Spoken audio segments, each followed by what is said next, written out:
Imagine if you were able to watch your great-grandparents tell stories from their lives. What made them laugh? What moved them? How they responded to adversity and triumph? And what impacted their existence? That would be a treasure. Now you can offer that gift to your loved ones. Hello, I'm Dennis Tardon. For more than 45 years, I've been a professional interviewer documenting the lives and times of hundreds of people. I will guide you or your family member through the important stories of your lives using my unique interviewing skills. I'm now offering my legacy interviews worldwide via Zoom from the comfort of you or your loved one's own home. All you need is a webcam, and I will do the rest. Contact me today to schedule your legacy interview.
Getting salty with Sandie Dee here at the beach, sand on my feet. No place that I would rather be. Getting salty with Sandie Dee.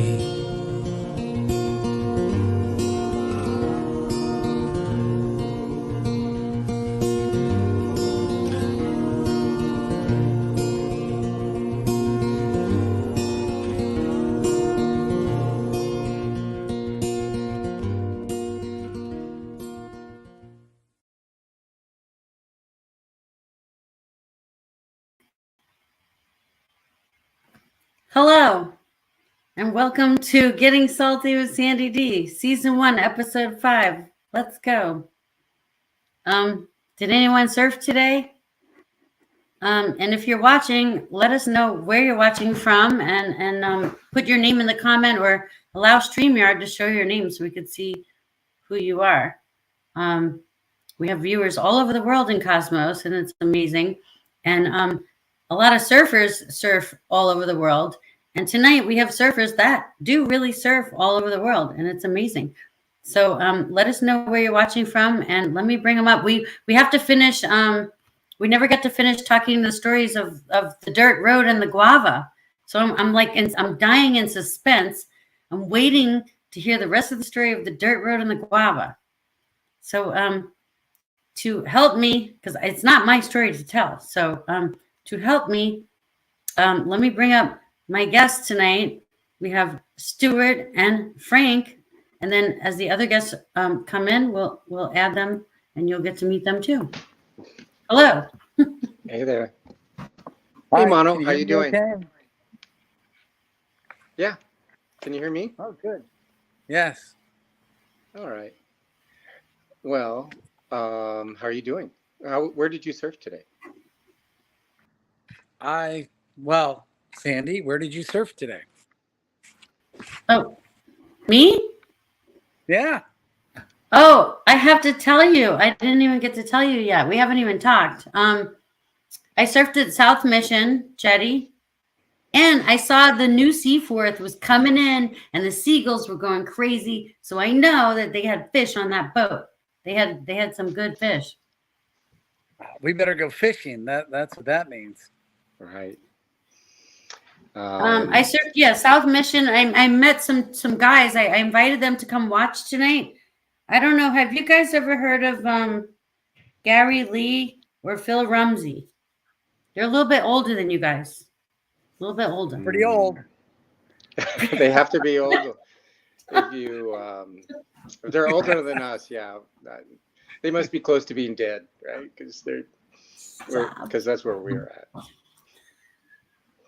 Yeah. No, I mean, I feel old. Like I'm the old one now. Like I'm old.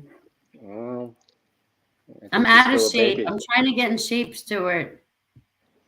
It's work every year, every day, like keep at it as long as you can, right? I want to be able to surf when I'm 80. I'm going to try to do it. I had a big birthday celebration when I turned 60, and my birthday's in April. The water was a little chilly, so I'm hoping in 80, whoever's around, that's 20 or 18 years from now. Wait a minute. Wait, did we get the invite for the 60? Yeah. Yeah, we did, but it was like 7 a.m. at La Jolla Shores on a. Yeah, we probably had COVID or something. No, we had just kids opening to up. deal with. Yeah, for sure. And like, I get it. But I think I want to do it in Hawaii where the water's warm. And that's where I learned, so might as well go back. What would that be? That would be like 70 years later where I learned to surf. I think that would be pretty cool to do. Yeah, you'll be like Paskowitz. Hopefully. What did he do? Well, he was. There's a picture of him surfing Waikiki when he was like 94. Okay, that's pretty good. Not too many people. He's probably the oldest guy to ever surf. Yeah. I know. It's so can I make it to 80? I got 18 more years. Well, we don't want to wait that long to celebrate your birthday, Stuart. Well, that'll be next year. Can we celebrate it in April? Yeah, that'll just be another one though. Next April. Anyway. I know, but we should start having. You know what? We should start having surfing birthdays at the beach, and bring the kids. Because we don't have a choice. We have to bring the kids. No, I get it. Yeah. The kids are coming whether you like it or not.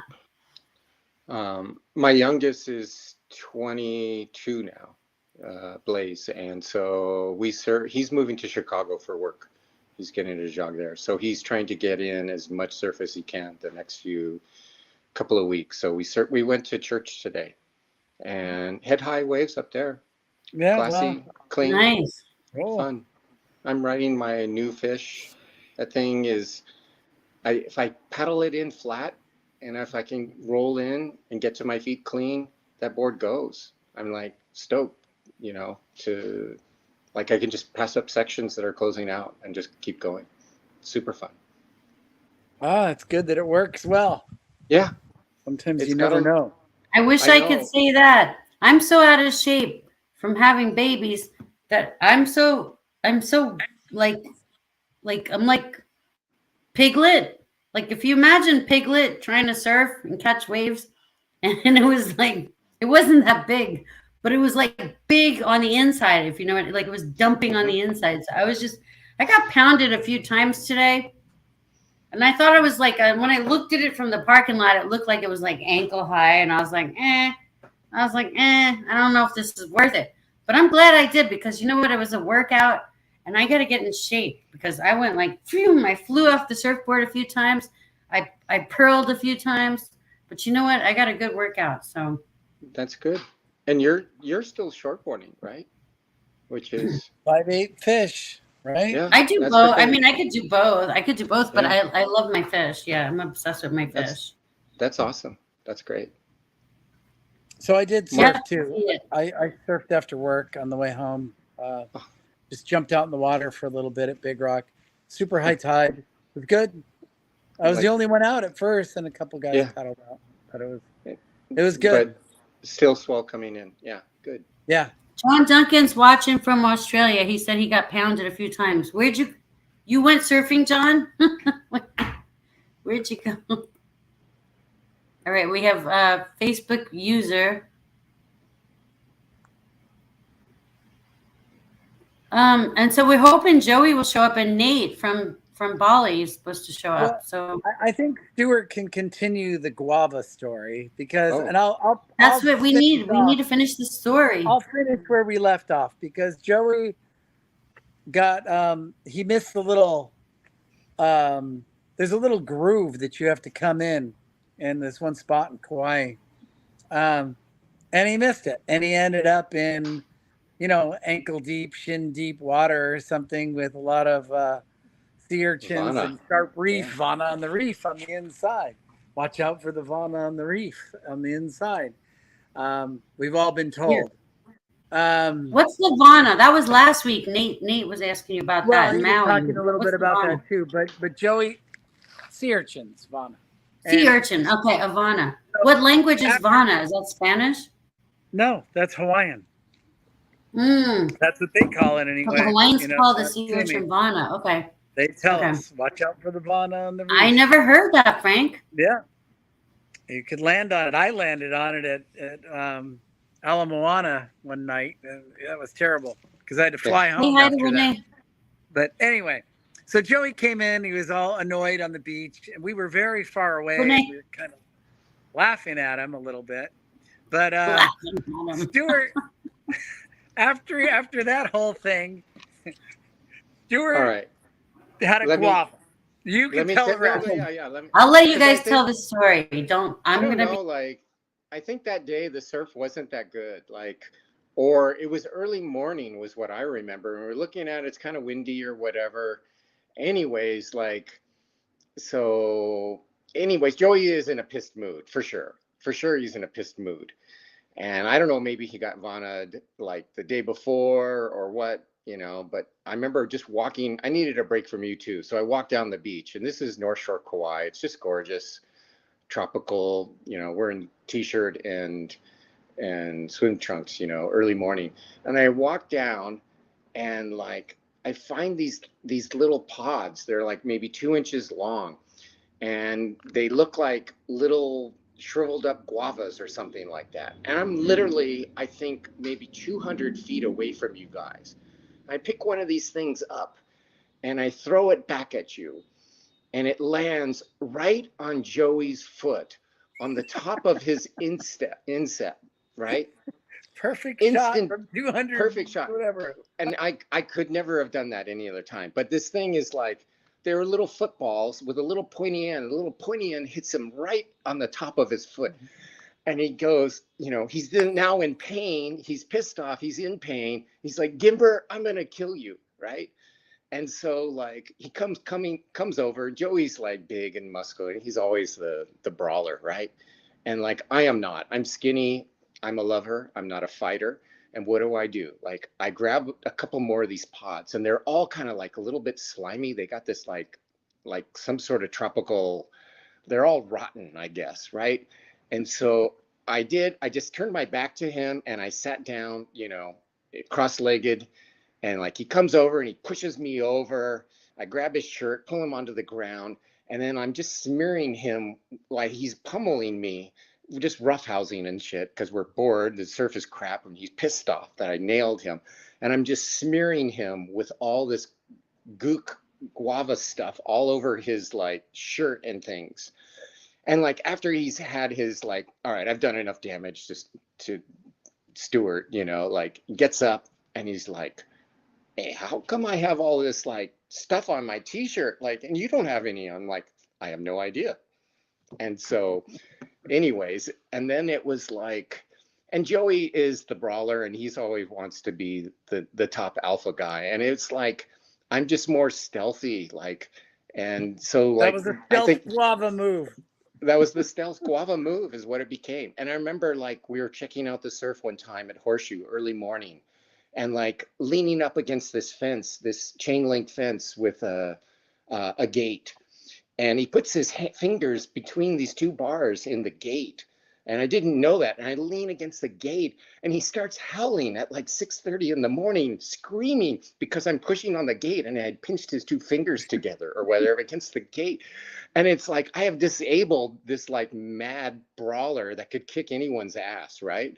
But like, I just do it in this stealthy way. And it was just always then the stealth guava. Like, yes, it was another stealth guava move. Yeah. And I think it was like, he goes back to you in Kauai, like afterwards, like, yeah, I've kicked Gimber's ass or whatever. But like, where did all this come from? You know, and you didn't know. And then I think I told you later, like, Stuart, I got to press the button happened. for this story. Hold on. I'm dying. All right. Got to press the button.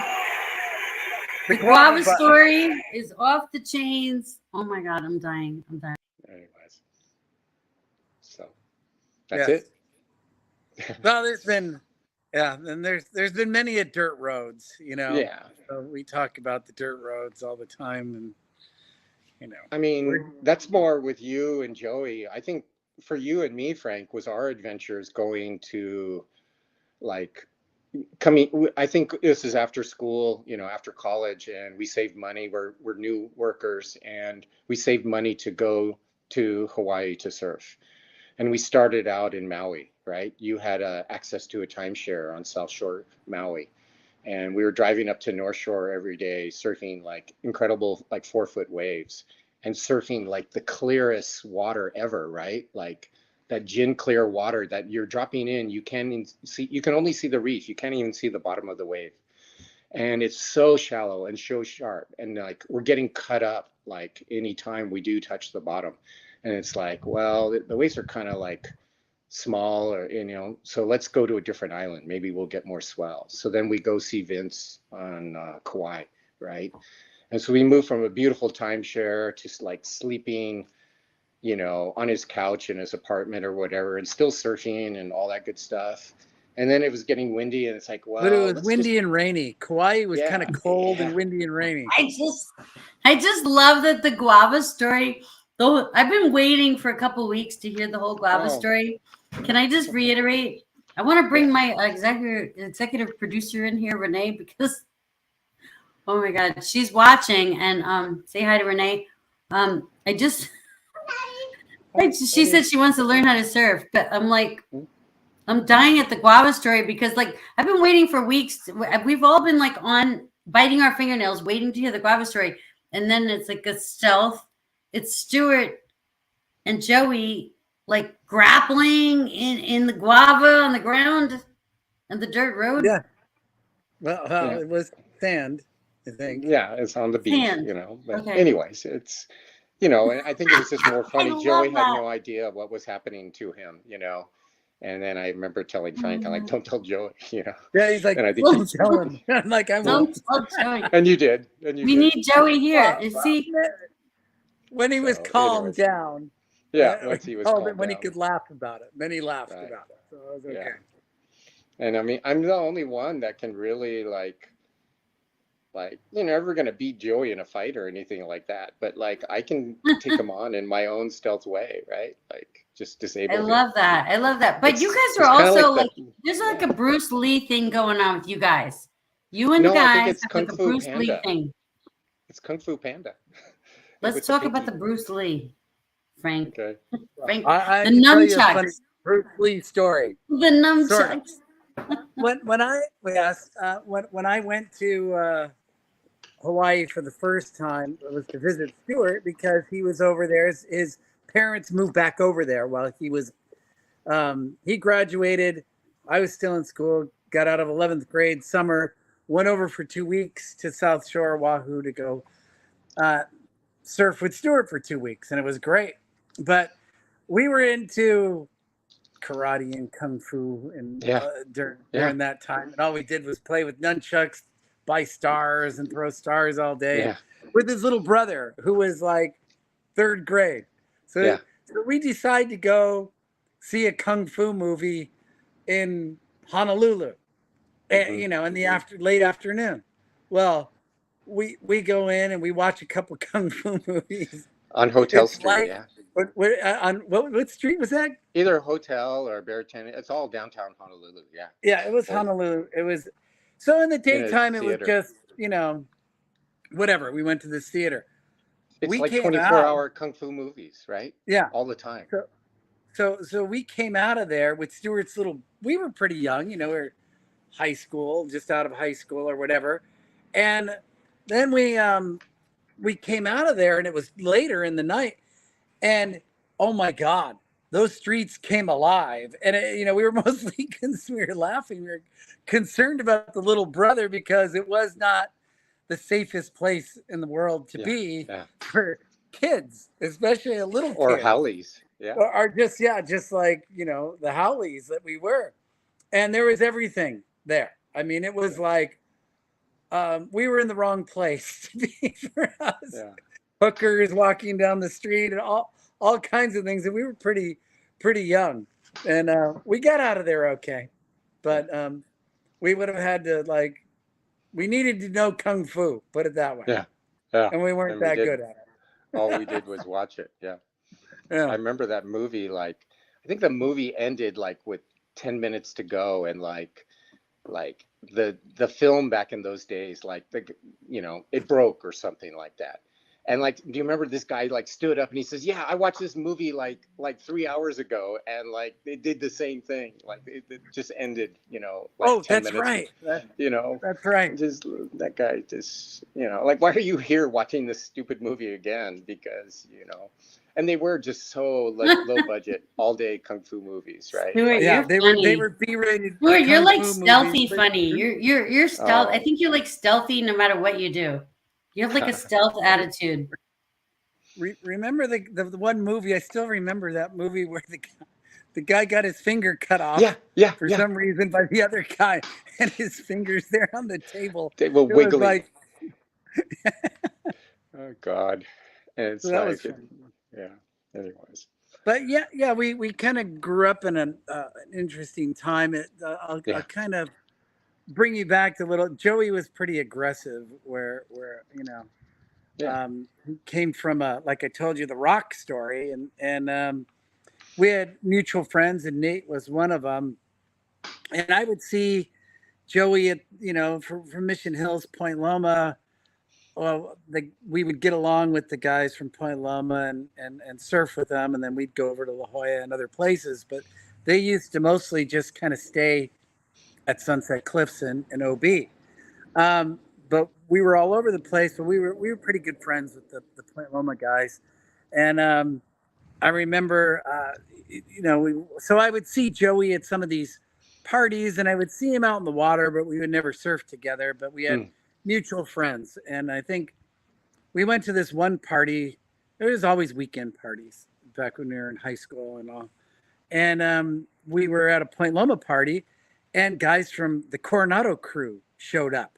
Oh. And for some reason, there was like a fight was starting. So they were the Coronado guys, they knew how to surf and everything, but it's not a good idea to come to a Point Loma party in Point Loma and start a fight. Yeah. So they were kind of outnumbered in, and we all went running after them. And you joined Point Loma guys? They were the Coronado guys were starting a fight with Point Loma guys. Oh. One of our bigger, larger friends was in a fight, and all the Coronado guy did was kind of stay away from him because he was going to get grabbed, and if he got a hold of him, it was going to be all over. But they ended up running away, and it was probably the smart thing for them to do. Not that they were not as they were not as tough as the guy that they chose to pick the fight with, and they were just lucky that he didn't get his hands on him. I had to give the guy some credit though, because he did avoid him. So that was some good stealth kung fu moving or whatever, Tai Chi, just to avoid being grabbed by him. But they ended up running away, and not to discredit them in any way, they were just outnumbered. Okay. Yeah. But again, one time when we were surfing at Coronado, and it's their spot, it's not ours, we're guests there. There's a lot of them. And Joey ended up in a little confrontation with them, and there's like 30 of them. Yeah. And Joey was chasing them down, and the guy was like, "What are you, crazy?" And he goes, "Yeah, I'll take you guys all on." Joey chased them all away, because they just kind of looked in his eyes. They kind of bug out sometimes, and they figured, like, if this guy is going to come after for 30 of us, and there's like 3 of them, and he's coming after. We don't want to like go down that path. So, I think I remember that. Yeah, it was a good day. There were enough waves for everybody. So And we were not Coronado. Stuart was more of a Coronado local. He lived there and kind of spent a lot of time there. But But we weren't. Well, We were like guests, so yeah. like we knew Always, not yeah. to. We would give them a little more respect than maybe Joey. I mean, yeah. It was just funny to like, Coronado. You just have to know when to go, right? And it can be world class, but catching that is really hard to do. And so, but we knew, and so then, now I think everybody knows. But the way but that was after I had started surfing with Joey. But the first time that I actually started surfing with him, we were more or less acquaintances. And Stuart and I were living at Wind and Sea at the time. So it was like after college. And after work, I got home and I paddled out. It was big south swell. I paddled out around the corner from Wind and Sea. And as I was paddling out, Joey was out there. And there were like locals, at this spot, a lot of them. And a guy dropped in on Joey. And Joey, was all up on him and like pushed him out of the wave. And, he was the wrong guy to drop in on. I don't care if there's 20 of you out there or not. Yeah. But it was Joey. So then I paddled out. And since Joey and I at that time were acquaintances and, we just decided together, he was happy to see me, even though, he was a little bit of a, he was a little bit of a, still Point Loma, my, local, and you guys are Hills guys, you're tolerating us or whatever. He was happy to see me out there, be a comrade. And we did, we decided, we said, let's take over. So we were in our prime, mid 20s or whatever, in pretty good shape. And we were in Kung Fu shape too, by the way. Kung Fu shape. Frank still has his nunchucks, Stuart. Stuart, he still has the nunchucks. We were ready to fight. I still have my star. So, do you still have your nunchucks? Anyway, I have a star, I think, one or two.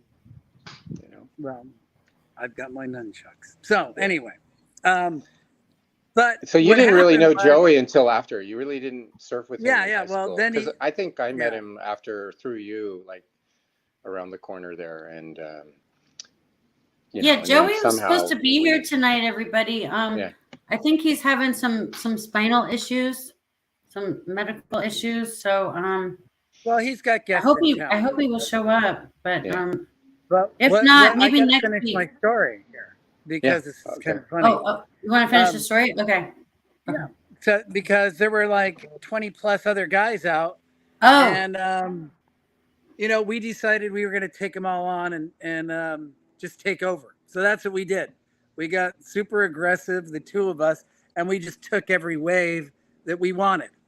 And there wasn't anything they were going to do. So we ended up being the last two guys out in the water. Everybody went in. They just didn't want to deal with two aggro guys that were whatever. At the time, it was the right time for us, wrong time for them. Yeah. In the the whole thing. And then the story came out. Joey looks at me and says, and then there were two. Yeah. And then that was it. And then we always say that still because but that's where that went. Saying, then we just started surfing and we introduced Joey to some of the other spots in La Jolla that were outer reefs that no one really surfed except for us. And we started surfing together and going on surf trips and everything else. Frank, Stuart, we all three of us surfed today. Can you believe that? Is that amazing? And we're old people now. Like we're considered old people now. I think that's pretty cool that like any of us are still surfing like at this age. Like for real. Yeah. Well, a lot of our friends have dropped out of surfing. Some of them still do though, so it's good. Totally. It's good that let's get in the water together then here soon. Hey, I got. It's like hip replacement. Stuart, if you had to get like hip replacement or shoulder replacement, like these kind of things that happen when we get old, Are you still gonna try to surf, Stuart? I mean, I hope I don't get that. I don't know. We'll have to see. No guarantees. It's already happening to some of my friends have had Yeah, hip replacement, shoulder replacement. we'll see. All right. Hey, I gotta run off to something. You're going dancing? Where I you have a going dance dancing class. at? I have I do Lindy Hop dance. So it's swing dance and it's super fun. It's pure joy. Where at? There's it's over it's known as the Firehouse, and it's kind of like Laurel and 4th Avenue, about right there. Ooh, downtown. Every Wednesday. Yeah. Oh, have fun. Yeah. Ooh. All right. We could do a whole show with you dancing down there every Wednesday. It'd be so fun.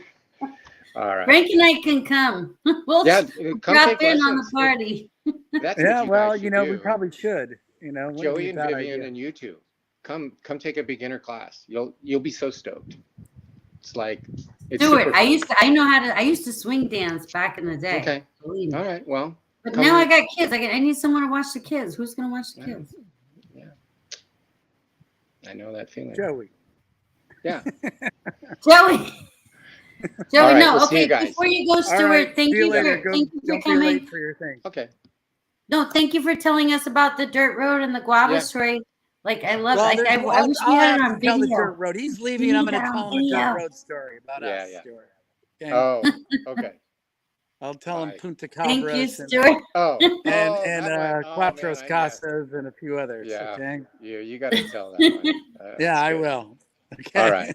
Bye. Try to come live go live on Cosmos. Oh, I was gonna say go live on Cosmos swing dancing. Like everyone would love to see that. I'd have to do that. Yeah, they're pretty good. It'd be fun. That some of them really dress the part of the whenever that swing era was 50s or something like that. Oh yeah, well yeah, it's like a rockabilly's. You know, I used to live downstairs, Frank. When you first, I think it was when you first met me. I lived downstairs. No, that was in La Mesa. After La Mesa, I got an apartment in Hillcrest on Park Boulevard. Wow. Well, I will tell you a couple of dirt road stories because. Oh boy! Now I gotta get ready for story. Well, Stuart had to go, but I could. A lot of them were. Where's Joey? Where's Nate? Well, we need Nate and Joey. Nate said he's going to come on in a minute, so he was surfing and sleeping. Oh, he's surfing. Yeah, everyone went surfing today. See, no one's got time for shows. Everybody's surfing. Just not together. That's all. So we all surfed independently. We should all surf together. Went with his son, so that's good. So, but anyway, who went with who? What? Stuart went with his son surfing. He surfed up by Trestles today. I thought, that wasn't his daughter. That was his son. No, it's his son, Blaze. Yeah. Oh, Blaze. Okay. Yeah. So, but anyway, you know, high school, early college, whatever it was, a lot of guys had VW vans, and we would take them down to Mexico, always. So Stuart got word that, hey, I heard there's a secret spot. Hey guys. And you have to go on this dirt road to get there. So let's go. So this weekend we go and throw the boards in his VW van like we always did, and we head down and you turn on a dirt road at the team sign south of Ensenada. We didn't know where we were going, and here we are, this noisy VW van, and it's just cranking along, and here we are on a dirt road. And it came to a couple different forks, and we didn't know which way to go, but we just had to, because we couldn't see water, we couldn't see anything. We were in the middle of, I don't know, the Highway 1 and the coast, but there are a lot of options. Like we'd go to this way, and we'd have to move a barbed wire fence, go through this thing, and close it behind us. There must have been animals or something behind there, somebody's property, but. We were driving on the dirt road, and after going for about 15 minutes, Stuart turns off the car and says, listen to this. And that thing was so noisy that all we could hear is it's dead silent there. There's just no sound at all on this middle of nowhere dirt road. And all our ears were just kind of ringing You're killing me, Frank. the engine sound of that VW there. But I'm totally finally made it to the coast, and it was an abandoned little fishing camp, and there were some pongas up on the beach. And what's a ponga? Wait, hold on.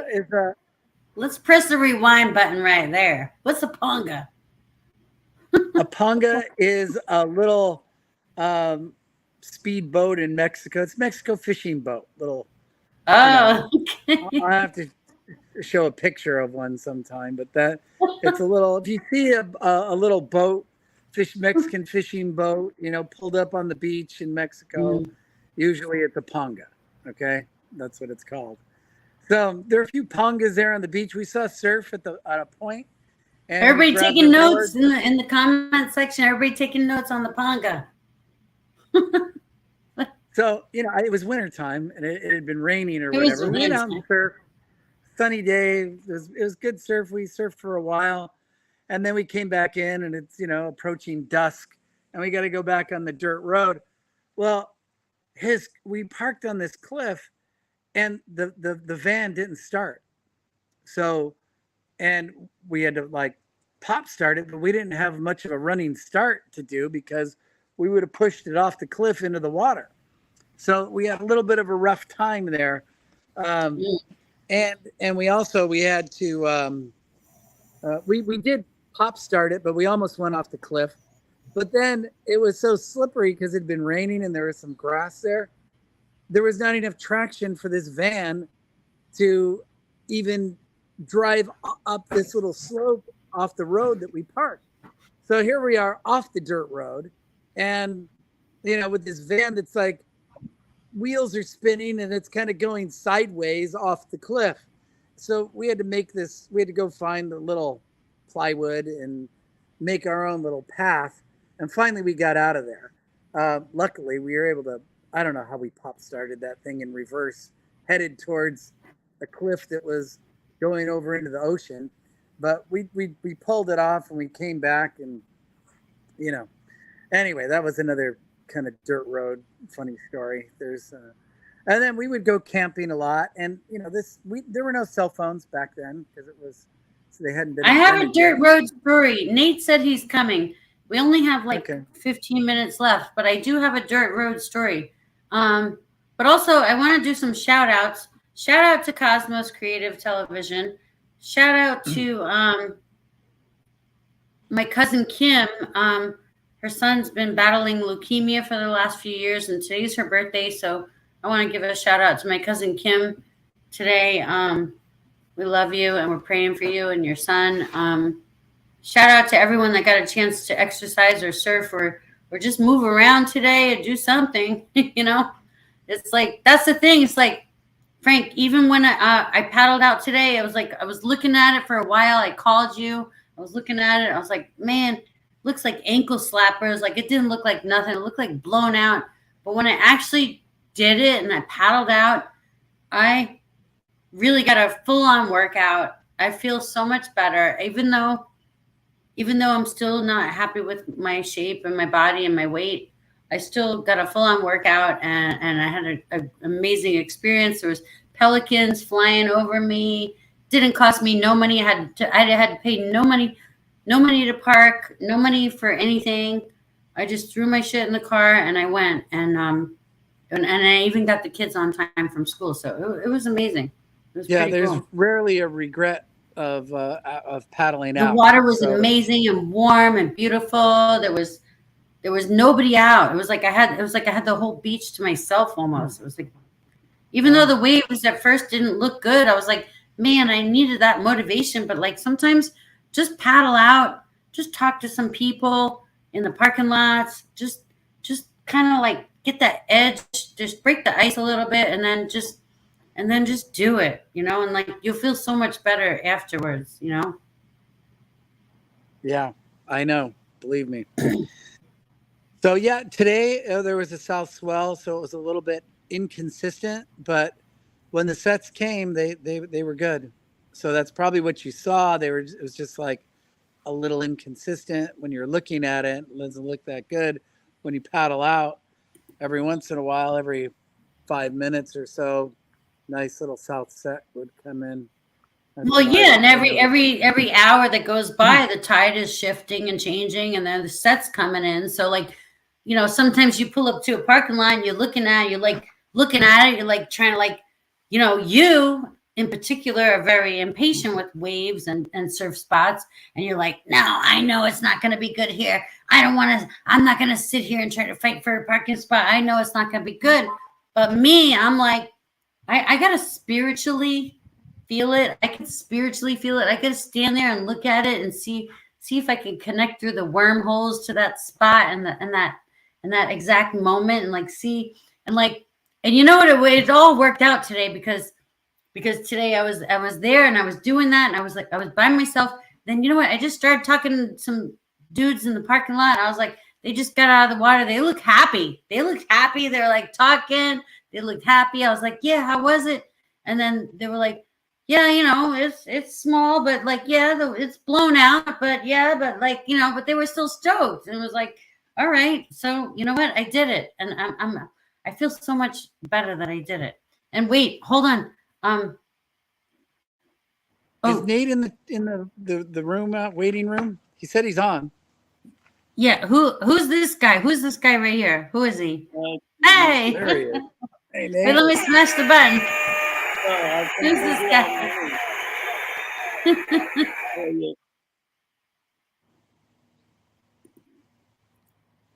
I have so many questions for you. Okay, hold on. Did you hear the story of the guava and the dirt road, Nate?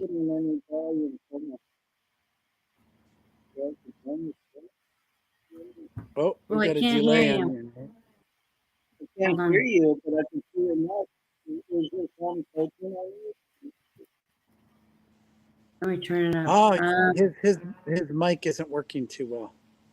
Oh, is that what it is? He says he can't see us. We could see Oh, you let's pretty just good. give him a heart. Give him a heart for showing up. He showed up. What? I can't hear you that good, Nate. If you want to leave and come back, try to leave and come back, and we'll be right here waiting for you. Oh, you got to try talking again. I think it's like the sound. It's like it could be. Well, he's across the continent. He's across the world. I'm gonna go. Live and direct from Bali. Yeah. If he leaves and comes back, it might work better. Shout out to JD for a stagger. What's a stagger? Oh, staggering fashion.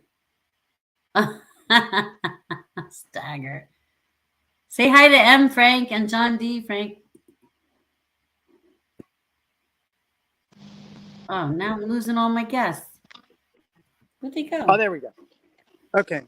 Maybe Nate went out. I got blocked out because someone was kept calling me.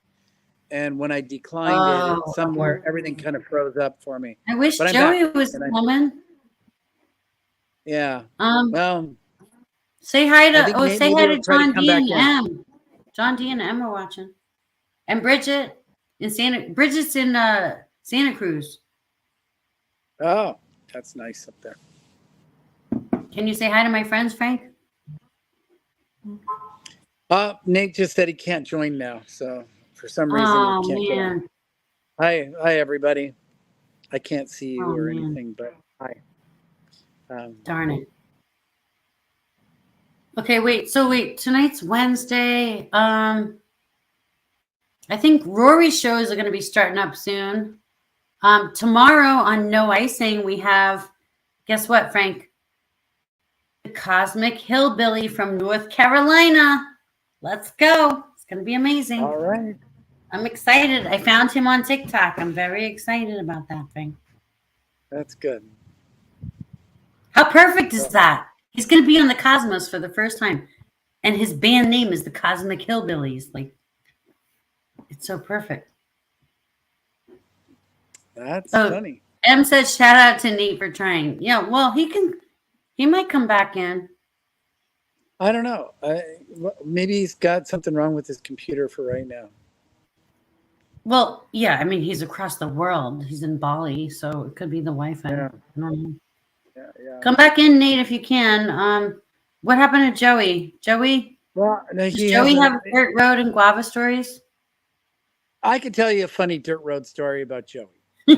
One time, another, you know, the sorry, there's mosquitoes all around me. I'm getting. Welcome to my world, Frank. Tropical Thank backyard. you. I've been going from one place to another, so they find me eventually. So I might have to go back to another spot. But anyway, yeah, Joey and I went on a lot of Cabo trips, and the last one, the original dirt road story with the dirt road guy with the short pants telling us where the dirt road is, and he could show us where it is, and it's only 5 minutes from here, and I can show you where it is, and you know, that whole thing. But I think it was the same trip. We had rented one of those little chopped off VW bugs, and we threw the surfboards in, and you know, we would surf every day, probably a couple times a day. We'd go exploring and try to find other surf spots. It was very early on. It was, you know, the 80s in Cabo, you know, so it's not like Cabo today. Believe me, they were just developing. So we came across, I believe, what's now Cabo del Sol, where Hacienda del Mar is, your favorite restaurant in the world. Pitayas is there now, but it wasn't then. But getting in there, nothing was developed. It was only a dirt road. And they had this big carved out trench there so that tourists like us and other people couldn't get in. So Joey says, get out of the car. I know what to do. So I'm out there watching him, and he backs the car up, and he's like, whatever, Herbie Goes to Hollywood, is that or whatever that VW show was, that little car that went crazy. Joey like gets a running start, he goes 60 miles an hour, he hits the ramp and he flies over the ravine and lands in, you know, rental car, so it's okay. But he made it, and then I'm like, I don't know how we're gonna make it back because it's all uphill, and but we drove down, and it was huge shore break right in front of where the resort Hacienda del Mar in Cabo is. It was on the corridor. It's now Hacienda del Mar, beautiful resort. We stayed there, if you remember. You love that place. And they've got the restaurant. It's like 5-star Michelin rated restaurant there called Pitayas, and it's right on the water. Everything is just beautiful there now. But like I say, there was nothing there at the time. So we went out and we body surfed like huge shore break there. No one was around. We were young enough and in shape enough to do it. And then we came back up. And as it turned out, when we came back up, there was a little drive around of the trench. Like you could have just drove around the trench. So we realized that, kind of laughed, that Joey really didn't have to like take the 60-mile-an-hour running start and fly over the trench. We could have just drove around. So at least that's how we got out of it. So that's another Joey dirt road. In case you wanted to know. No, Nate said he was trying to come back in. So he tried to come back in, but he had no camera. His camera and mic wasn't working. So you know, he's on the other side of the planet. So he's in Bali, Indonesia. So we'll see if he can come back in. And I thought maybe his son was going to join us. No, Frank? Well, maybe his son's out surfing. You know. Probably. It's like tomorrow morning over there. Yeah, it's like 9 a.m. over there. So. Oh yeah. Oh, the music is coming through. Yeah, I could hear the music. You can hear it? All right, let me turn it down. Hold on. This is my elevator music. I thought you were giving me background music for the Joey Herbie Dirt Road stuff. Yeah, well, yeah. Okay, yeah. Well, yeah, of course. Anything. Okay, Nate's trying to come back in. Hold on. Oh, okay. Here he comes. Okay, hold on. Let me shut the music off. Hey, Nate! He's back. Hey, woo! Let me hit the Nate, button. There you are. You made it back. Hear you. Or then let me just. All right, hold on. Sorry, I had like I thought you guys like my porno music in the background. Yay! It was. That wasn't It kung kind of fu did music. sound like porno music. Oh my God, too funny. So how's your day going? Mine's going well. Everybody surfed. We all surfed. Did you surf today? Yeah, we all surfed today. Yeah, the surf's been really good here. We have a brief pause for about 5 days, but might have mentioned it before. We're gonna have like a September sessions year where we're gonna have a week long of just insane waves, starting like the 14th. Yeah, like double overhead perfection. Wow.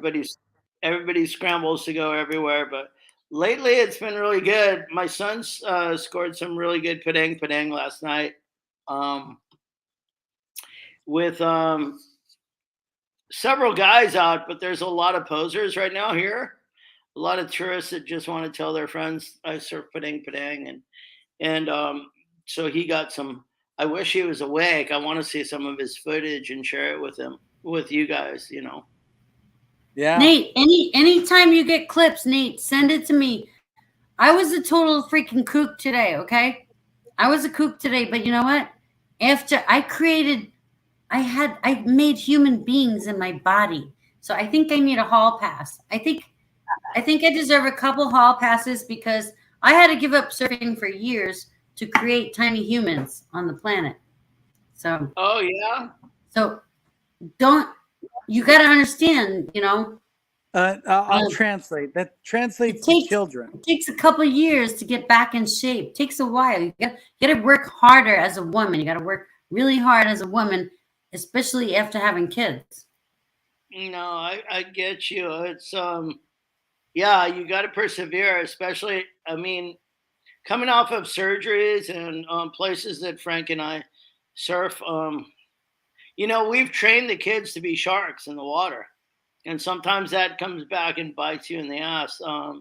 It's no joke that they will prey on the weaker ones, and even if you were a heavy local before your surgery, when they see that you're flying with one wing, they're going to back paddle you. They're going to take advantage. You taught them how to do that, and that's just the reality of surfing. You know what I mean? John Duncan's from Australia. He's in Tasmania. He said, my favorite story is telling folks about the time I surfed shippies on a huge day. I'm a poser too. Good on you, John. No, I thought when I was backstage initially, I thought you were talking about the vibe when you're checking the surf, and how that we always said, if you build it, they will come. And Frank, you and I have had sessions where it just looked like crap, and it's not the cams, it's not Surfline, it's nothing like that. What you really have to do is paddle out, and it's almost like you've got this vibe with the ocean where if you build it, they will come. And we paddle out, and all of a sudden there's a certain surge for an hour, and we get this great session, and we go up the cliff and it's flat again. Yeah. It's because we're in sync with the ocean. You know what I mean? It's hard to explain. Yeah, it's like it's like watching Nate at one of the spots. I don't know. The wave was not going to have a barrel. I have to tell you guys the story. I have to interrupt and tell you guys this story. Frank. Wait, let me finish mine. Okay. Go ahead. Finish yours. I'm going to forget. The way he'd position himself, he'd make it look. Can everybody see that background wave of Nate in the barrel there?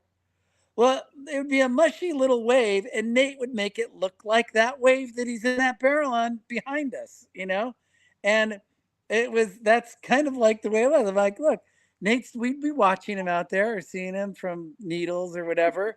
And Nate's taking off on a mushy wave. He'd start tucking in like it's barreling, you know, back door or something like that. And the next thing you know, he'd be in a barrel. I'm like, and I would always say, Nate made that barrel just because he expected it, that it was going to happen. It was a mushy little shitty wave, but he thought he made it. And there he was, barrel. Yeah. And it would look just like that wave there. Yeah, right. Yeah, that's funny. No, the barrel for, go ahead. Your turn. Go, Cindy. Oh my God. No, I love all your stories. No, I feel like the best days of surfing for me have been like the smallest days, like probably Super Bowl, because everyone's watching the Super Bowl and no one's surfing. There's always waves are firing during Super Bowl. That's been my best surf sessions.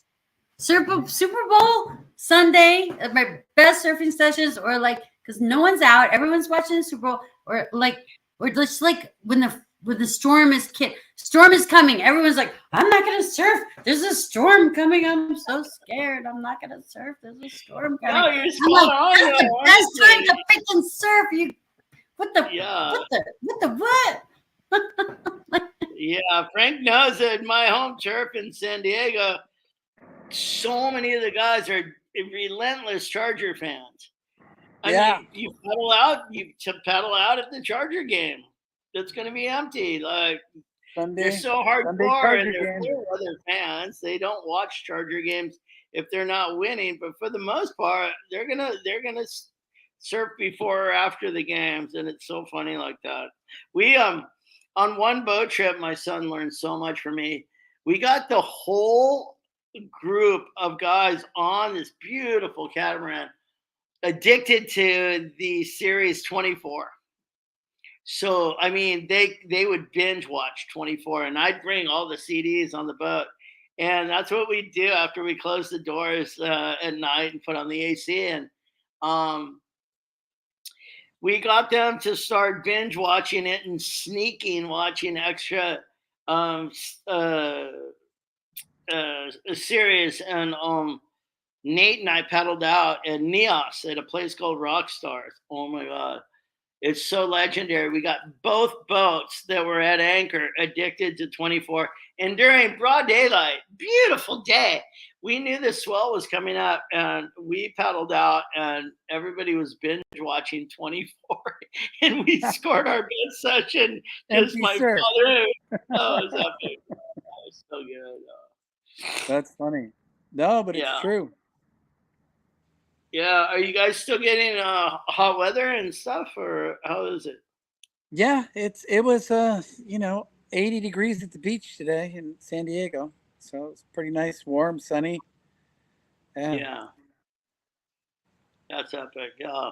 So where did everybody else go?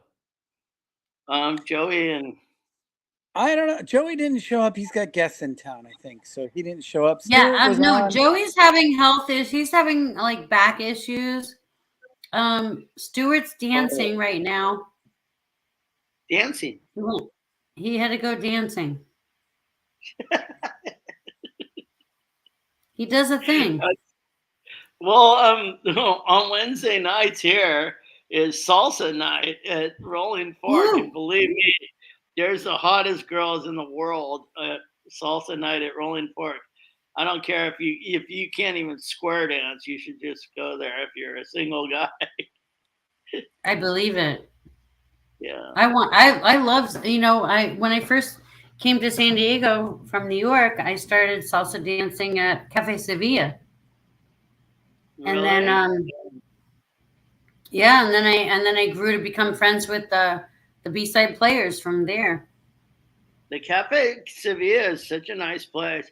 I got to tell you a story. Oh my God, Sandy, you're going to love this one. Oh, I was completely attacked this week by girl surfers. And what happened was, attacked? Like they wanted to bite, they bit you or what? No, not like that. Not even. They want to have your babies?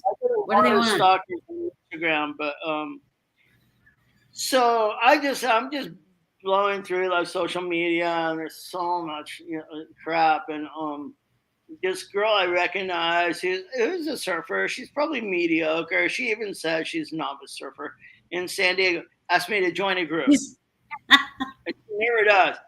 But I just half read it. It's girls that can't surf very well. That's the group name. Okay. And I just clicked join and just kept going. And the next day I get all these messages from these women and from all around the country. They're like America. Surfing booty calls. It's like a surf booty call. It's like a morning surf booty call, right? Like they just want to surf with you. They want take me surfing in the morning. I'll have sex with you tonight if you take me surfing in the morning. Take me surfing. Stop it. No. But they figured out I live in Bali and stuff, and like it was so funny because finally this one girl goes, "So Nate, did you know you're the only male in our group?" What? I'm like, that's the last time I clicked without finding out what group I'm joining. Oh my god! But it's cool. There's like 3 of them are coming to Bali. Yeah, and I'll direct them where to go and stuff. And no, it's not like a dating. Well, I already have a crew. I have a boatload of people that want to come to you and they want to stay with you and they want you to teach them how to surf. So I'm going to send you a boatload. Me and Frank, between my friends and Frank's friends, we got a whole boatload of people. You pick them up in Singapore. Can you pick them up in Singapore? We'll send you the shipload of people that want to live and surf in Bali. No, but that's a good reason for us to do one of these while I'm in San Diego in December. The 3 of us together, it would be really cool. Excuse me, but no, I have no problem setting them up with instructors, but I'm not an instructor. The only person outside of my wives and girlfriends, I've never taught anyone to surf, but family members. Wait, wives and girlfriend. Wait, you said you just casually threw that out there like it was a flip flop. Wives and girlfriends. Can you reiterate? Wait, can you explain? Well, I've had 2 wives, and Marla was no surfer. She's full-blooded Sicilian, Frank. But Connie could surf. Distant relative. Your first wife was a Sicilian? 100% from Mission Hills. Yeah. That was a smart move. That was a smart move right there. I was the navigator for her dad who owned a tuna boat. But she didn't surf. No, she didn't. They usually don't. But she was hot. She was the little. My younger brother was engaged to her sister, and I came home from fishing, and we did a sleepover. So then we got married, and they broke up.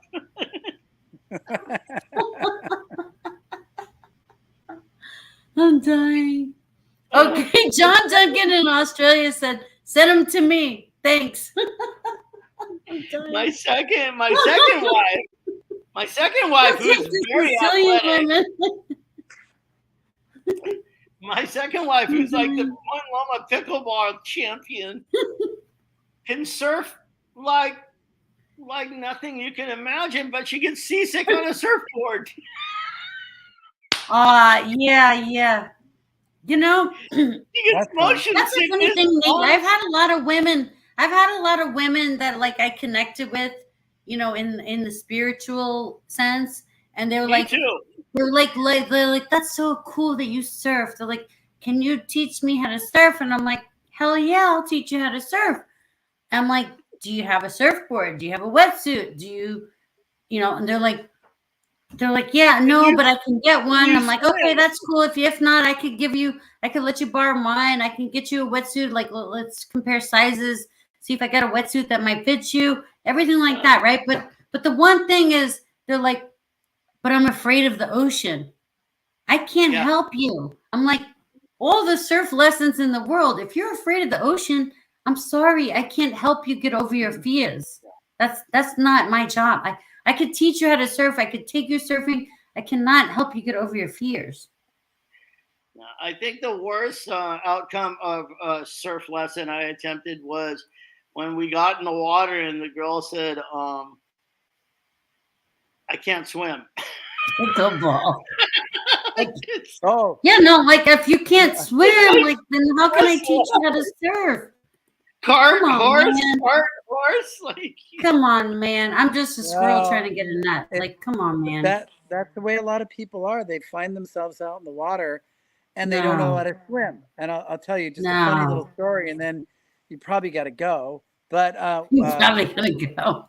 well, I mean, it's going on. I don't know how much time you have, but when My you mom's know, watching. on some of the surf your trips mom we'd Hi, go on, mom. Hi, mom. we'd go night surf South Shore, but in the daytime, Joey and I would hang out on the beach. And Here's a prank sometimes story for y'all. the outrigger guys, the outrigger canoe guys that would go out and catch waves with the tourists would need some extra paddlers. So they would ask Joey and I to step in and come out and paddle. Well, this one time we got a wave and there's a lot of tourists on there, and we swamped the thing. And oh no. this woman went over the side a little bit, and she was hanging onto one of these outriggers like it was a flagpole sticking I'm out trying to picture this in of my head right now. Like 50 she's like, she was hanging onto that thing and gripping it like she was 50 floors up on a skyscraper. Oh my God. So afraid. And she's like, we're in waist deep water out in Waikiki. No And the way. guy had to get out there and peel her off this outrigger, like, and she wasn't letting go of this thing. There's like And scratches from her fingernails. she was wrapped around it, like hanging upside Oh down, wrapped around it, like my God, she leg wasn't letting scissors. loose, and because she didn't know how to swim or whatever, was so afraid of the water. Then she had a life jacket on too, because they made everybody, Oh have yeah. life jackets. But it's just funny to see, and it's odd to see like the fear, like you're talking about. People want to learn how to surf, but they don't know how to swim, or they're afraid of the water or something. yeah, no, see, that's why I can teach anyone how to surf, but I can't teach them to overcome their waves. But now that I've connected with hypnotherapy, now I can connect you with someone that can help you overcome your fears of whatever it is. If you want to make more money, if you want to be successful in life, if you want to start a business, if you want to have a family and raise kids, whatever it is that you're afraid of or you're trying to conquer and you keep facing walls. Now I know that hypnotherapy can help us get through past those walls, and it's amazing. And, oh, here's the kids finding me. I think they're hungry. Okay. Oh, here's one. Here she is. Look at her. Schrauper right here, Nate. Yeah, well, look at this that's where we're Schrauper. getting the 100% news.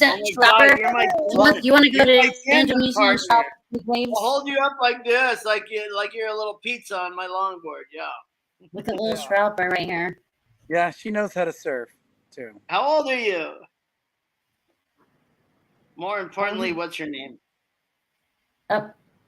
There we go. 6? Yep. Yeah. When I was 7, I think it was my best year of my life. I had a school teacher named Miss North, and she wore go-go boots to school. He was that's awesome. funny. Well, you and Chris Carsola had a great time with her. Okay, let me finish this shot. Oh my God. Oh my God. Oh, say bye to everybody. Say bye. And everybody else. So you won't believe You're gonna this, surf Frank. next time we go to the beach. You're gonna surf. You gotta surf. No. You gotta go on a surfboard. You better Yes, paddle. Surfing. I go to Rex Huffman's wife's her coffee shop, and who's standing next to me? Chris Carsola. Really? Last year, What? Last year? Really? right on Bankers Hill there at on Rex First Avenue. Huffman's wife's coffee shop. Yeah, And Espresso Mio. We're gonna give a plug for that right here because it's There you hasn't go. been there in a long time. Yeah. And Chris Carsola is standing right next to me. I'm like, are you kidding me? Like, yeah. So you guys had a good time at Chris Miller's party, it looks like. Yeah, it was good. I hadn't seen a lot of those people in like 40 years. So, but you know, Yeah. the interesting thing was that it was like no time had passed. You pick up a conversation, you know, from 40 years later, and it was Yeah. good. Oh, here we have her on with Yeah. me now. we need the little monkey online here. Yeah. Yeah, it's funny because we just finally had our postponed class reunion, and it was really good. Yeah. I wasn't there, but I heard it was good. It was good. It's good to see a lot of old friends from the neighborhood. What do you got there, a little turtle? Is that a sea turtle? It's a pool Do you turtle. want to see my sea turtle? I have a real one. Okay, check it out. I'm gonna walk with you. So my front door slides. So there's no way to put art in on my kitchen wall because of the slider. So I had to use my imagination. And there's 2 sea turtles I surf with every day at Penang Beach. And check out what this artist did. Look at this mural. Can you see it? That's beautiful. That's nice. Wow, look at that turtle. So that's my kitchen wall. Wow. It's fantastic. The sun comes through the window onto the sea turtle, and that's the hateful sliding door. That's why I couldn't hang any art. But it turned out to be really nice addition to the kitchen. Yeah, that's very nice to see every day. That's great. That's cool. Yeah. Anyway, I thought what's your daughter's name? Coralie. I'm sorry? Coralie. It's coral in French. Nice to meet you, Coralie. That's awesome. So, are we done with Sandie? Because it's already 10:15. Yeah, I know. It's long gone. I think she's around because she needs to eat dinner. Okay, cool. Well, you're muted, Sandie. So late. We can't hear you. I'm sorry I joined so late. I wanted to make sure. No, thank you for showing up, Nate. I have so many questions, Nate. I want to know about when you surfed for Lost surfboards, you surfed for South Coast surfboards. The guys at the parking lot today that I met, they knew who you were. They knew about you. Yeah, they heard about you. They might know me. I mean, I'm not like Mr. Famous, but my main sponsors in this life were Quicksilver and Maui Jim. Maui Jim Sunglasses still signed a contract last year with me. I'm 61 and I'm still sponsored by them. Best sunglasses. Wow. Let's see the Maui Let's see the glasses. Let's see it. Okay, well, let them get their money's worth. So those are cool. Let's see it. Wait. Yeah, usually I'm wearing. We need some background music for the glasses. No, usually I'm wearing one of their T-shirts or hats. What kind of music should we do, John Duncan? I need a John Duncan original for the background music here. There we go. Maui, yeah. Oh, Maui. Glasses in the world, honestly. But no, Quicksilver was so good to me. So normally I still wear mostly Quicksilver, but they've given me so much gear, I'll probably be wearing it all my life unless I start wearing Velcro shoes. But honestly, what was the first sponsor you mentioned? Lost. I was just in one Lost. Yeah. I was just in one of those videos. I never surfed for them. Before Quicksilver, I was with Rip Curl for 10 years, but Quicksilver for 15 years. I was one of the first guys sponsored by Matus wetsuits. Matus is glamour. You know, it's boutique wetsuits. $500 for a full suit, but you get what you pay for. Yeah. So most of my sponsors, so it's called ambassador teams. When you're older and the people I influence are like Frank or attorneys or corporate guys, doctors that want the best gear, period. And so on an ambassador program, you're influential to a different elite group of people. You're not selling to kids. You know what I mean? Yeah. That makes a lot of sense.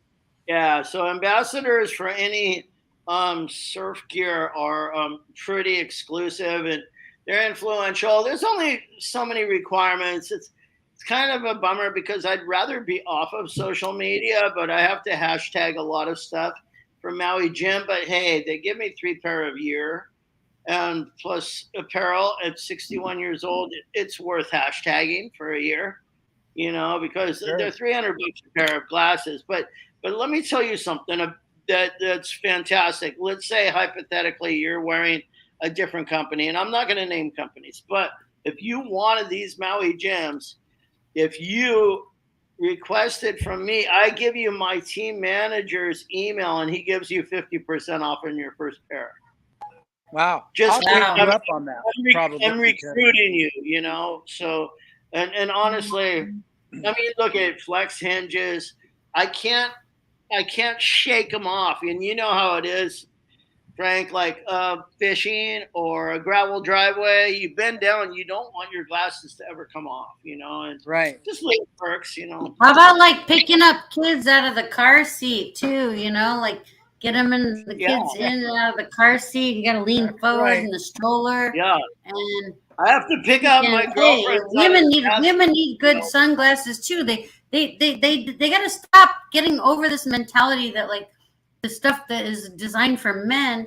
You got to come up with the same concepts for women that have kids too. Like you got to lean forward and pick up kids. It's true, and you got to think about that. And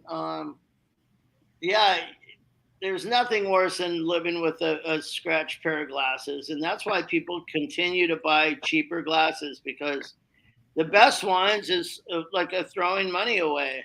And I don't know why things happen in pairs for me. I'll lose a pair and I'll get a pair stolen or broken, and then I'm fresh out of luck. So I always have kind of like my Macs. I logged on with a different Mac, but I have 3 Macs here. Because you'd think in Asia I could get Mac computers for cheap. You can't even find them, and they're going to be $3,000 each. So I get them at home. Wow. Yeah. Anyway, so thanks for the show, and let me know if you. Can you tell me really quick? Like, give us a little rundown of your surfing career. Like, can you close us out? Close us out with something like your little ball of your surfing career. I think both of you will appreciate this. Excuse me one second. I have a little salt water in my nose. Me too. Thanks. No, we all do. We're all mob you, Frank. As Frank knows, like when we grew up, our mentors, like, they taught us that competition was for kooks. It really was. Like, you're a kook if you compete. And free surfer was the way to go. Yeah, and at 31 years old, I married a girl, Connie, and she was very, very proactive about competition. She still played in a co-ed softball league. She was the first girl ever to play Point Loma Little League. And she said, "Why don't you compete, Nate? And why do you resist this offer from South Coast for 10 free boards a year? Wetsuits of your choice. 10 free boards a year? Yeah. And wetsuits? Oh my God. I just had to return the boards that were salvageable enough to resell, and they'd flip it with a new board. If I broke them in half, then I'd have to cough up some money. But 10 free boards a year and wetsuit sponsor of my choice. I just walk in the shop and grab leashes, whatever I wanted. But finally, I kind of broke down, and I said, okay. And I had a longboard shape, and hold on. I kept 2 trophies in my life. Check this out. My first contest ever. My first contest ever. Wow, look at that. Second place at Ocean. And that was 1996. Wow. Yeah, and I went on to start winning contests, and I wasn't even a longboarder. Ask Frank. But longboarding is something I think everybody should do, because fish surfing and longboarding, really develop style. You're not a wave killer. You know what I mean? And then I was fortunate enough to be invited every year to the other. Look at the only other surf. Look at that trophy. Well, that's a cool one too. Is that a glass fin? And I won first place in Malibu. I don't know how to get that on the camera. Look at all these beautiful trophies. I love it. Yeah, I won first place only because a hurricane hit. And the guys that were involved, I mean, we can't compete against the guys in Malibu. They're on 10 and 11-foot boards with 12-inch fins, and they can nose ride for days. We're talking Joel Tudor and all the hottest guys, right? I love Joel Tudor. So a hurricane hit. Joel Tudor's a cigarette smoker. He's a smoker. You see him after he surfs. He's a smoker. He's in the parking lot smoking. No, he smokes weed though. Anyway, he's also the champion jiu-jitsu guy in the world, and et cetera, et cetera. He's just a rare breed. But anyway, he also surfs for Matus. But this contest, we didn't know. Saturday was like head high, and we heard about this Mexican Chabasco, and sure enough, I made it to the finals on Sunday, and it was head high to double overhead on the sets, and the 10-foot and 11-foot longboards don't work so well on that kind of surf, and I ride. I'll show you. I ride a 2+1, real high performance, like 2+1. Famous San Diego shaper. Here's my bedroom. Here's the 2+1. I ride it. It's got beautiful. Look at it. It's gorgeous. So look at that glass job. So like overhead surf, I'm killing it, and these guys are just trying not to dig their nose. And Laird Hamilton and Alan Sarlo patrolled the waters for the finals, and it was miraculous. I got barreled 3 times in the final, and I took the whole thing. And I'm not even I never longboard more than 3 months a year back then. Remember, Frank? It was like, what are you doing this summer? You know. But anyway, that's a little brief history. And honestly, I think, and I want people to be encouraged. I do, because I think I never surfed better in my life than when I was 50 years old. Seriously, like the wave you're looking at in the background, I was 50 when I surfed that wave. And yeah, I blew out waves, blew out shoulders, blew out knees, 13 major surgeries. But honestly, like they wanted it was all worth it. It was all worth it. South Coast wanted to put me out to pasture, and they were shaping me bigger and bigger boards. And I'm like, this is for donkeys. Put you out like a cow. I'm like, this is what donkeys ride. I'm not being put what donkeys ride. So I went back to my +1, my original, and I went back to a 6'4" thumbtail. Yes, Brittany's watching. She said, "Never give up." That's right, Brittany. No, after 45, I surf better in the heaviest waves in the world, where you just don't fall because it's 18 inches of water below your fins. Like, Frank, you need more light. We're losing you. You're sinking into the darkness over there. I'm out in the dark. Dark. You need more light, Frank. Where's that blue moon when you need it? Really, it's gonna come shining off of our beautiful heads. Yeah.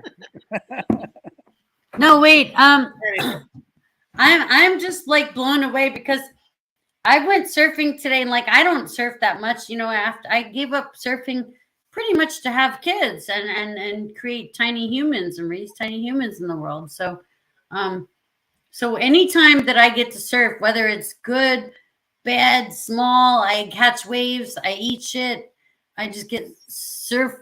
You know, hopefully I don't get any diseases because, you know, they keep having these spills, toxic chemical spills and sewage spills over here at in TJ, at the Tijuana River mouth and over there in IB. So hopefully none of that shit washed up and got in my mouth, my sinuses today. But you know, you take that risk. You know, we live like what do you call it?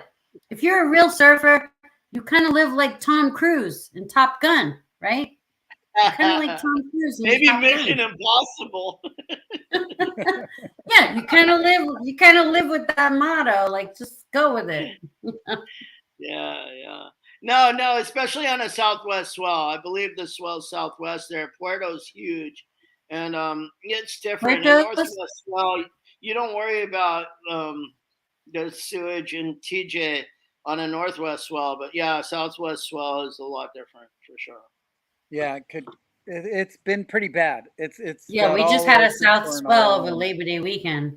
Yeah. It's been constant little south swells. Well, I'm gonna send you some photos of Nate last night at sunset, just blowing doors. Like, oh yeah. Actually, I have one right here available of him surfing Padang. Wait, where is he? I thought he was coming to the show tonight. Where is he, young Nate Jr.?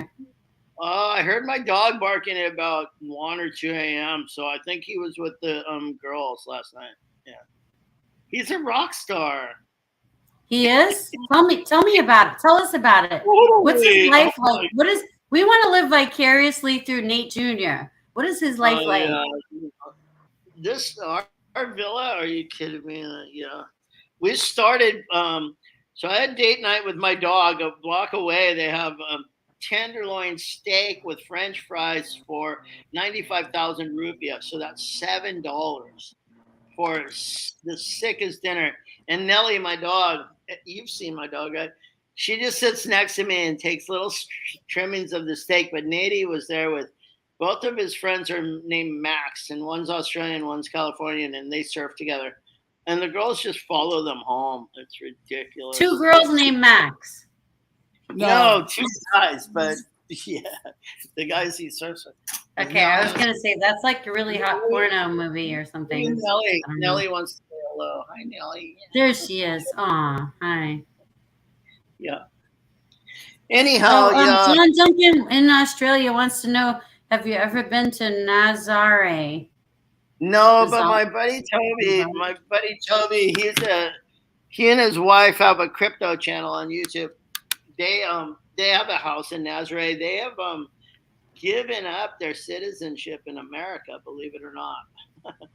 Wow. And they just got Dubai citizenship. But Frank, there was a group of guys that I met. It was called Frank, you need the ring light over there. Well, there was this Bible study called La Jolla Surfers Fellowship, right? And it turned out the most incredible group of surfers worldwide. And this guy, Toby, was living out of his car. And he put every dollar he made into Bitcoin before the world ever heard of Bitcoin. And guess what? Yeah. Well, Frank has a friend like that actually too.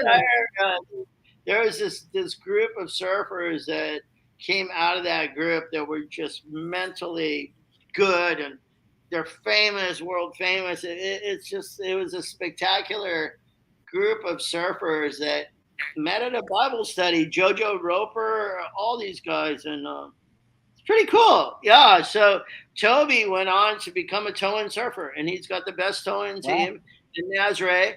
They have 2 skis, all radios. Every surfer, everybody on the cliff, everybody's got radios talking to each other. Wow. If a surfer goes down, orchestrating their jet skis. Hey, fins up, check the board. He's tombstoning or whatever, and it's really well coordinated. But he and Heidi spend 6 months a year here at like one of the most exclusive resorts in the Mentawais at Kandui Resort. And he tows in there, and he's taught his wife how to run the jet ski now. But we talked yesterday actually about what a zoo it is here actually.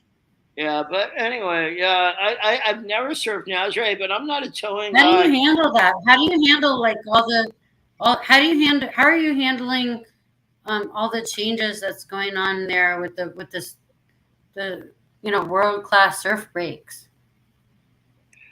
Yeah, I like what you said, Jonathan.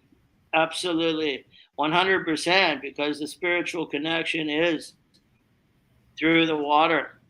sometimes I walk down in the morning to dawn patrol, and I'm looking at these volcanoes and the sunrise and no footprints in the sand, and I'm paddling out, and there's a sea turtle, and it's like, we call it surfing, but the waves are just icing on the cake. The connection and the therapy and the peace, and how you could scream as loud as you want if you're in pain, and nobody could hear you. Like, it's, anyway, I'm sorry, I'm getting carried away. It's scary. It's good. It's kind of good, scary. Like, I love that. I love that feeling. Like, people have asked me over the years, like, like, what church do you go to? I'm like, I don't go to church. I pray. I'm pray in God's church because He created the oceans, and I pray when I'm in the ocean because that's God created the oceans. So that's when I pray. And then people like kind of look at me sideways, but like, I don't care. Like, I've been out there and like, it's been flat. It has been flat for hours. And then I pray, and all of a sudden a set comes in after I pray. I'm like, hell yeah, come on. And then nobody's out. Like, everyone's giving up on the ocean, giving up on God. I'm sitting out there waiting for a set. I don't care. All of a sudden the set comes in, nobody's out. Those are my best days. I catch those 100%. Sets. Like, nobody's out. It's the best. I'm with you. I was recently interviewed in the Mentawise about faith, because it was weird that here is mostly Hindu. And we fly from here to Jakarta, which is mostly Muslim. And then from Jakarta, we fly to Sumatra, which is almost 90% Christian. And all I could say is the Beatles nailed it. Love is my religion. All you need is love. And if anyone argues with you being a lover, then maybe they have no faith or they're atheists. But honestly, all these people are shopping at the same grocery store. You're in the vegetable section. I'm in the meat section. Frank's in the produce. And you know what? We're all seeking nutrition. And that's all we need. Everybody wants to give and receive love. So why not make it your religion? You can't fail. And it really is harmonic with surfing. Surfing is not supposed to be aggressive. It's not supposed to be hateful. Yeah, Frank, we need more light. You're come into the light, Frank. There is no light. Oh, yeah. So that's all there is. Right, you gotta move your location, change your location, Frank. You come into the light. It's time for me to sign off, though. Well, and thank you guys that hung in there. And Frank's sorry, getting hangry. He's getting hangry. Let me know if you want to. Let me know if you want to connect, because I have to leave too. But let me know if you want to connect next week. It's just at weird times. We gotta do it next. We gotta do it next week, because, and then we want Nate Jr. Tell Nate Jr. like to bring the girls. Like, he can come on my show with the girls. Bring the hot ladies. My audience will love it. Bring the hot ladies to the show. I can probably. Come on, Nate Jr. Let's go. We gotta bring it. Let's do it. Yeah. All right. Well, There's no whole part here. I'm off because I'm getting a friend girl that might want to join. I'll let you know, because she has her own surf retreat, yoga and longboarding for women in Lombok. Her name is Dana Hanman. She's from California, and she also was raised in Hawaii because her parents split up, etc. But she's here, and she's like a soul sister. Yes, for sure. Bring her. Bring your friends. Like, yes, let's do this. Like, let's keep doing this every week. Like, bring everyone you want, Nate. Bring all your friends. I'm down. I'm 100%. I'll send you her profile, and maybe you can approach her. Okay. Okay. But love you guys. But you gotta tell them about me, because they're not gonna know. They don't know who I am, but they know. Everybody knows who you are, but nobody knows who I am. Like, I'm a nobody. So no worries. I got you. Okay. I'm Frank's wife. Right. I'm.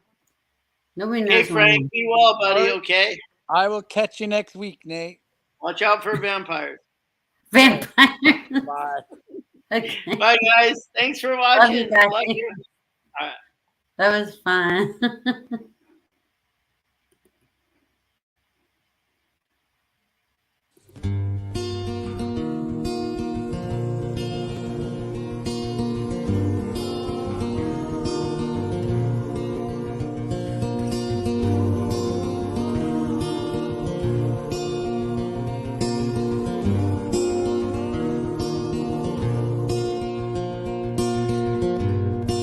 salty with Sandie Dee here at the beach, sand on my feet.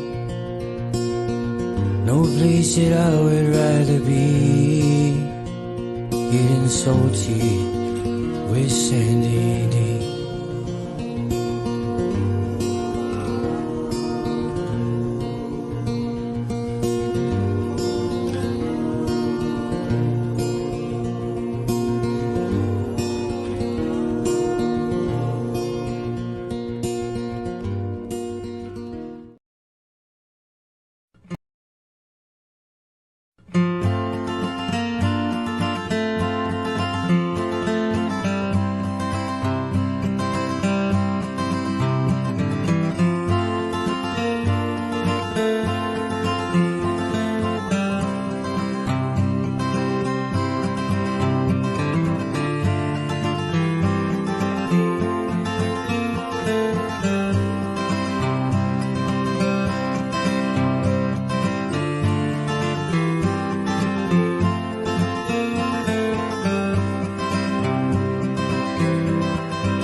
Did you know that thousands of Californians have retired in luxury on the beach in San Felipe, Baja California? Did you know that the future of green technology is happening now on the beach in Baja California? That you can own a beautiful sea view home for a fraction of what it would cost in the U.S.? Did you know that the cost of living is 1/4 the cost of what it is here? Discover Rancho Costa Verde, an amazing cutting-edge green community on the beach at prices you haven't seen in your lifetime. Not a lease, not a timeshare, full ownership home sites with 180-degree sea views starting at only $22,500, with terms and financing that make it affordable for almost anyone. To receive additional information and learn how you can visit the property, call 1-800-211-7400. 1-800-211-7400.